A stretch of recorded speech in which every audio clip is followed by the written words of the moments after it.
अली हसन साहब कहते हैं अच्छा उसमें अली भाई आप बार बार एक बात कर रहे हैं कि हज़रत अमीर मुआविया रज़ी अल्लाह तआला ने बदला नहीं लिया सारा, जबकि अगर आप देखें तारीख में, चलो बाकायदा केस तो नहीं चला, लेकिन जो मतलब आप दूसरी तरफ से आप इन पे एक और इल्ज़ाम लगाते हैं कि उन्होंने जी बंदे कत्ल कराए, तो अगर आप देखें जी बंदों के नाम आप बताएं तो उन बंदों की शख्सियात जो है ये हज़रत उस्मान के कत्ल से मुतनाज़ तो बनती है ना तारीख़ रिवायत से। ये पता नहीं उनकी सनदें कैसी हैं। हमने अल्लाह ताला के फजल व करम से इस उन्वान के तहत कि क्या सैयदना मुआविया रज़ी अल्लाह तआला ने कातिलीन उस्मान रज़ी अल्लाह से बदला नहीं लिया, इसके तहत हमने इस बात का सबूत दिया अल्लाह के फजल व करम से कि मुआविया रज़ी अल्लाह तआला अन्हु ने कातिलीन उस्मान से बदला लिया है अल्हम्दुलिल्लाह। और यहाँ मैं एक वैसे भी बात बताता चलूँ, कुछ मिर्ज़ा साहब के अंदरूनी सहूलतकारों ने हमारे जो है इस वीडियो के ऊपर एक एतराज़ करने की कोशिश की है। अल्लाह के फजल, अच्छा वो हम तो चूँकि अभी मिर्ज़ा साहब की गर्दन पकड़े बैठे हुए हैं तो वो अपनी जनाब के अंदर पता नहीं क्यों खुश हो रहे हैं वो कि जी हमने उनको जवाब नहीं दिया है। आप समझ लें ज़रा इस बात को, जिस दिन मिर्ज़ा साहब का पूरी तरीके से गला घोंट देंगे ना उस दिन आपसे भी गले मिलेंगे इंशाअल्लाह, अल्लाह तौफीक देगा। उस दिन हम आपको भी बताएंगे कि आपके तरल्ले कहाँ तक पहुँचे हैं, ठीक है ना, ये अल्लाह ताला का बड़ा करम है, ठीक है।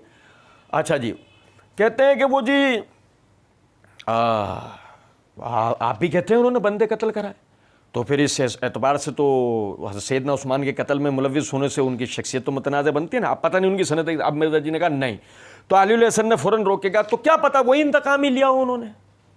मिर्ज़ा जी ने कहा अच्छा अगर वो लोग हैं तो वो तो साहबा हैं, फिर ये फंस जाएंगे। अगर हम वहाँ पर बैठे होते ना, मिर्ज़ा जी कहा हाँ हाँ साहब है ना, हाँ एक मिनट ठहर, अभी सुन, मुआविया ने शहादत उस्मान का बदला लिया, बंदे कत्ल कराए। ये सुनो, मिर्ज़ा जी कह रहे हैं अच्छा अगर वो लोग हैं तो वो तो साहब हैं, फिर ये फंस जाएंगे। हाँ फंसेंगे, हम ठहर के फंसेंगे, आराम से फंसेंगे, सुबह 10:20 पे फंसेंगे, रात तुम्हारी काली करके रहेंगे। सुनो जरा बात, है ना बंदे हैं ना जिनको मुआविया ने किसास लिया है ना, हाँ तब पहले क्यों इनकार कर रहे थे? पहले क्यों इनकार कर रहे थे कि मुआविया ने बदला नहीं लिया? कुछ समझे हैं बात को या नहीं? अच्छा जी चलें। अच्छा अगर बोलो तो साहब है, फिर फंस जाएंगे। अब अली हसन ने सवाल किया कौन साहब है, अंडरलाइन, कौन साहब है? ये तो कोई सवाल है ना, कौन साहब है? अब जो एक तो हमारे जैसा सुनने वाला है ऐसे, एक मिर्ज़ा सवाल है, नहीं समझे बात को, हिप्नोटाइज। कौन साहब है, सवाल है, वैलिड है, कौन साहब है भाई, जवाब दो इसका। मिर्ज़ा जी ने कहा जो ये साहब है रज़वानुल्लाह अलैहि मजमईन है। हो गया जवाब, जो ये साहब है रज़वानुल्लाह अलैहि मजमईन, हो गया जवाब, हो गया। कौन है? जो ये हैं। कौन? हाँ अली हसन को लगा नहीं उस्ताद लड़का चल नहीं पा रहा है, लौंडा चल नहीं पा रहा है। हाँ भाई लौंडा खालिस उर्दू में बोलते हैं भाई, आप कहीं नाराज़ हो जाओगे यार क्या लफ्ज़ इस्तेमाल है, खालिस उर्दू में कहते हैं। कोई कहे कि फिर हम बदले में तुम्हें बोला तो हम तो लड़का होने के लिए तैयार हैं, भले कह लो। कहते हैं अच्छा जी, वो अली हसन ने फ़ौरन रोका, नहीं मोहम्मद बिन अबी बकर का इल्ज़ाम उन पर लगाया जाता है। संभाली, अली हसन ने संभाली, कैमरा तो मिर्ज़ा की तरफ ही था ना, नहीं मोहम्मद बिन अबी बकर का इल्ज़ाम उन पर लगाया जाता ना। मिर्ज़ा जी ने जवाब में कहा तो मोहम्मद बिन अबी बकर कौन है? चलो छुट्टी, तो मोहम्मद बिन अबी बकर कौन है? हज़रत अबू बकर के बेटे। चले उनको आप सहाबी सगीर ही कह लें, उनको आप सहाबी सगीर ही कह लें। इसमें अली भाई आप बार बार एक बात कर रहे हैं कि हज़रत अमीर मुआविया रज़ी अल्लाह अन्हु ने कोई बदला नहीं लिया सारा, जबकि अगर आप देखें तारीख में चलो बाकायदा केस तो नहीं चला, लेकिन जो मतलब दूसरी तरफ से आप एक और उन पर इल्ज़ाम लगाते हैं कि जो उन्होंने बंदे कत्ल कराए, तो अगर आप देखें जो बंदों के नाम आप बताएं तो इन बंदों की शख्सियात जो है कि हज़रत उस्मान के कत्ल मुतनाज़ा तो बनती है ना तारीखी रवायात से, पता नहीं उनकी संदेह कैसी हैं, नहीं तो क्या पता वो इंतकाम ही लिया उन्होंने। अच्छा अगर वो लोग हैं तो वो तो साहब हैं, फिर ये फंस जाएंगे। कौन साहब है? जो ये साहब कराम रिज़वान है। नहीं मसलन मोहम्मद बिन अबू बकर का इल्ज़ाम उन पर लगाया जाता है। तो मोहम्मद बिन अबू बकर कौन है? हज़रत अबू बकर के बेटे हैं। चले इनको आप सहाबी सगीर ही कह लें, क्योंकि नबी सल्लल्लाहु अलैहि वसल्लम की जिंदगी में ये पैदा हो गए थे, ये 8 हिजरी में पैदा हुए हैं। अल्लाह ताला के फजल करम से हमने मार्फत सहाबा व अहले बैत सीरीज़ के सबसे पहले हिस्से में कि सहाबी किसे कहते हैं, इस उन्वान के तहत इसी वजह से पहले इसको क्लियर किया कि सहाबी किसे कहते हैं, ताकि समझ में इस किस्म की चालबाजियाँ कोई ना कर पाए। समझ रहे बात को? अच्छा चलें, मिर्ज़ा जी कहते हैं कि जी वो क्योंकि नबी सल्लल्लाहु अलैहि वसल्लम की ज़िंदगी में ये पैदा हो गए थे, या 8 हिजरी में पैदा हुआ है, या 8 हिजरी में पैदा हुआ है। अच्छा जी, ये बिनात में सही मुस्लिम है। सही मुस्लिम में किताबुल मनासिक यानी किताबुल हज का बयान, इसके तहत बाब है बाब हज्जत नबी सल्लल्लाहु अलैहि वसल्लम, हदीस नंबर है 2846। सुनो ज़रा बात को। जाबिर बिन अब्दुल्लाह रज़ी अल्लाह तआला अन्हु से रिवायत करते हैं। कौन रिवायत करते हैं? इमाम ज़ैनुल आबिदीन रहमतुल्लाह अलैह, अली के पोते, मौला अली के पोते और हुसैन के साहबजादे रज़ी अल्लाह ताला अन्हुमा। सुनो ज़रा बात को। जाबिर रज़ी अल्लाह ताला अन्हु वो कहते हैं कि जाबिर रज़ी अल्लाह ताला अन्हु ने हमें नमाज़ पढ़ाई, फिर मैंने अर्ज़ किया कि मुझे रसूलुल्लाह सल्लल्लाहु अलैहि वसल्लम के हज के बारे में बताइए। अहले बैत साहबी से दीन का मसला समझ रहे हैं, अहले बैत साहबी से दीन का मसला समझ रहे हैं, ये समझ रहे हो बात को, ये नुक्ता ध्यान में रखना।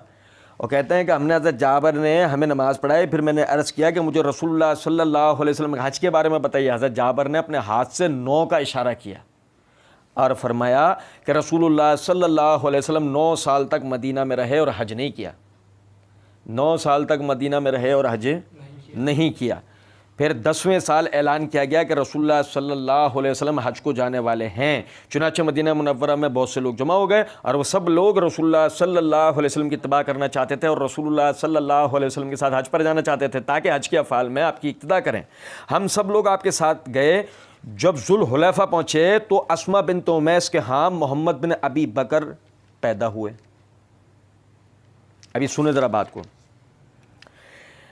जाबिर बिन अब्दुल्लाह रज़ियल्लाहु अन्हु कहते हैं आपने हिजरत के बाद 9 साल तक हज नहीं किया, ये हो गए सन 9 हिजरी, और 10वें साल आपने हज किया, यानी इसका मतलब यानी 10 हिजरी को आपने हज किया और 10 हिजरी को आपने हज किया और 10 हिजरी को जब हज के सफ़र के दौरान अस्मा बिन्त उमैस रज़ी अल्लाह ताला अन्हा के यहाँ मोहम्मद बिन अबी बकर पैदा हुआ। इसका मतलब मोहम्मद बिन अबी बकर पैदा हुए 10 हिजरी में।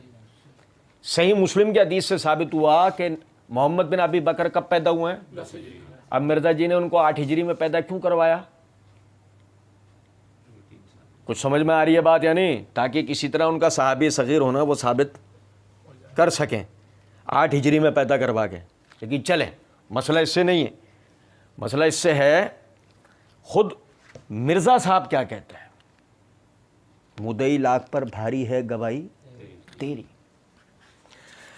मिर्ज़ा जी फरमाते हैं, मिर्ज़ा जी के रूहानी उस्ताद जावेद अहमद गामदी साहब ने, रूहानी सही बोला है मैंने, पता नहीं, रूहानी भी पता नहीं मैंने सही बोला है नहीं बोला है, बहरहाल बेड़ा गर्क करवाएं। कहते हैं कि वो अपना गामदी साहब ने अली हसन नकवी ने एक जगह पार्ट 2 के अंदर ही अली हसन नकवी ने एक जगह कह दिया कि जो वो गामदी साहब तो साहबी की तारीफ यूँ करते हैं और यूँ करते हैं और ये करते हैं, वो हमने वहाँ पे उसका जवाब दिया था अल्लाह के करम से। तब मिर्ज़ा जी ने जवाब में जो कहा है ना, उसमें आपको बताओ, गामदी साहब की बात ठीक है, मिर्ज़ा जी कह रहे हैं गामदी साहब की बात ठीक है, साहबी हो, सोहबत भी इख्तियार की हो, खाली देखने वाला मामला नहीं, और वो फिर ईमान पे भी कायम रहा हो, मतलब मरते दम तक।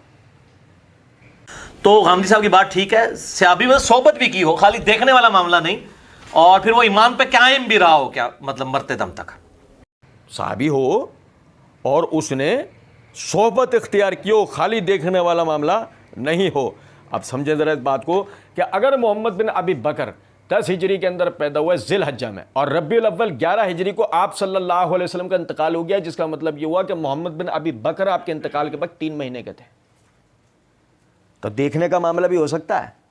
मिर्ज़ा जी तो कह रहे हैं खाली देखने का मामला हो तो वह साहबी नहीं होता, सोहबत इख्तियार करना ज़रूरी है। मिर्ज़ा जी ने जो साहबियत की तारीफ मानी है कि गामदी साहब ठीक कहते हैं,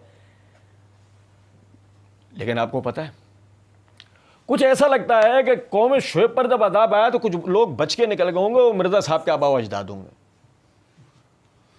क्योंकि लेने के बाद कुछ और देने के कुछ और हैं मिर्ज़ा साहब के। वहाँ उसूल कुछ और था। वहाँ जब मुआविया रज़ियल्लाहु अन्हु की साहबियत की बहस चल रही थी ना, तब वहाँ उसूल कुछ और था। यहाँ मोहम्मद बिन अबी बकर को साबित करने की बात आई ना साहबी, तब पहले तो 8 हिजरी में उनको पैदा करवा लिया, फिर साथ में वो अपनी तारीफ भी नहीं, आप उन्हें साहबी सगीर कह लें। क्यों कह लें, क्यों कह लें चोचो, को वजह है? तुम अपने रूहानी उस्ताद समेत तारीफ तय करके आए थे, फिर आप क्यों कह लें? कुछ बात आ रही है समझ में या नहीं?